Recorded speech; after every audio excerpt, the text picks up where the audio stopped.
आज आपण सिंपल अशी भेंडीची भाजी पाहणार आहोत। त्यासाठी आपण एक कढईमध्ये तेल तापल्यानंतर मोहरी आणि जिरे तडतडू द्यायचे चांगले। या ठिकाणी लहान मुलांसाठी बनवते त्यामुळे मी मिरचीचे तुकडे केलेत 3-4। ते तुकडे थोडेसे परतायचे।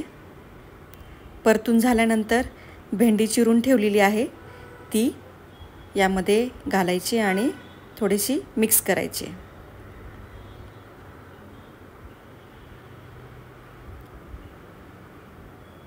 थोडंसं चांगलं फ्राय करायचं आहे 2 मिनिटं। 2 मिनिटं फ्राय झाल्यानंतर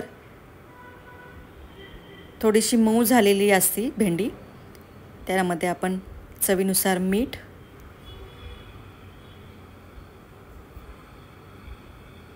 थोडंसं मिक्स करायचं ते मीठ जेणेकरून सगळ्या भेंडीला लागेल ती मीठ।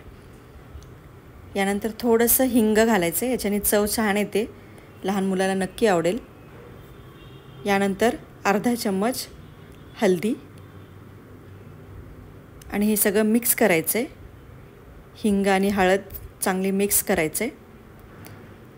2 मिनिटं परतून झाल्यानंतर यामध्ये दाण्याचं कूट घालायचं आहे वरतून।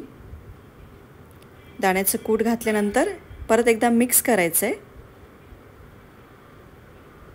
अगदी सोपी आणि पटकन होणारी अशी भेंडीची भाजी आणि एकदम चविष्ट।